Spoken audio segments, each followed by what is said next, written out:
ஆரம்பத்தில் நாம் அழகான உலகத்திலே வாழ்ந்து கொண்டிருக்கிறோம். கொஞ்சம் பாருங்களேன், நம்மை சுற்றி எவ்வளவு அருமையான படைப்புகள். தொடக்கத்திலே இவை எப்படி படைக்கப்பட்டது? இதை பற்றி வேதம் என்ன சொல்லுகிறது என்பதை சற்று பின்னால் சென்று பார்ப்போமா?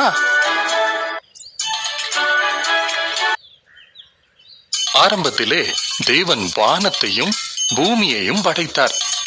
இருளை விலக்கி வெளிச்சம் என்றார். வெளிச்சத்தை பகல் என்றும் இருளை இரவு என்றும் அழைத்தார். முதலாம் நாள் முடிந்தது. தேவன் ஆகாய விரிவை உண்டு பண்ணி ஆகாய விரிவுக்கு கீழே இருக்கிற ஜலத்திற்கும் ஆகாய விரிவுக்கு மேலே இருக்கிற ஜலத்திற்கும் பிரிவு உண்டாக்கினார். விரிவுக்கு வானம் என்று பெயரிட்டார். இரண்டாவது நாள் முடிந்தது. தேவன் தண்ணீர்களை ஒன்றிணைத்தார். வெட்டாந்தரை உருவானது. தரைப்பகுதியை நிலம் என்றும் தண்ணீர் நிறைந்த பகுதியை கடல் என்றும் அழைத்தார்.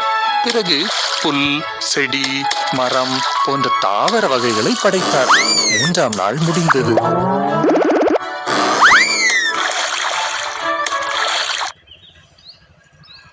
அடுத்து தேவன் வானத்தில் சுடர்களை உண்டாக்கினார். பகலுக்கு சூரியனையும் இரவுக்கு சந்திரனையும் நட்சத்திரங்களையும் படைத்தார். நான்காம் நாள் முடிந்தது.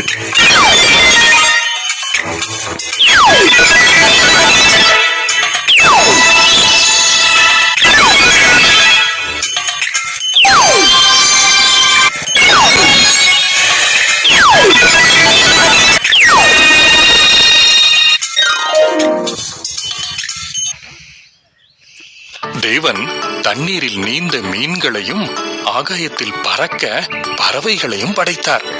குழந்தைகளை பெற்று பாட்டாலும் பூரிப்பாலும் இந்த உலகத்தை நிரப்புங்கள் என்று தேவன் கூறினார். ஐந்தாம் நாள் முடிந்தது.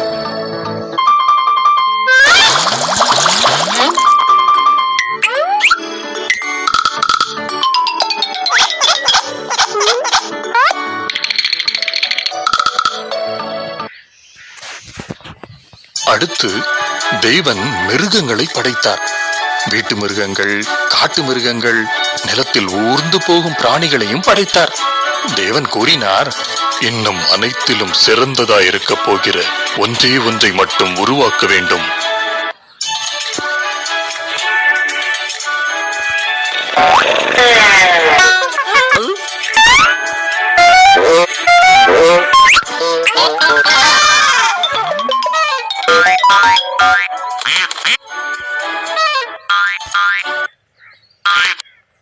ஆகவே தேவன் அவர் சாயலாகவே ஆணையும் பெண்ணையும் படைத்தார்.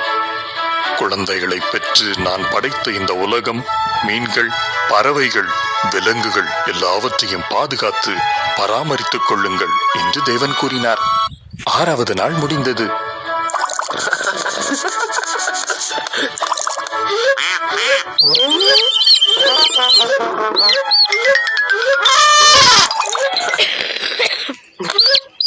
பின்பு தேவன் அவர் படைத்த அனைத்தையும் பார்த்து மிக அருமையாக இருக்கிறது என்றார். எனவே 7ஆம் நாளில் அவர் ஓய்வெடுத்து அந்த நாளை சிறப்பான நாளாக்கினார். 7வது நாள் முடிந்தது.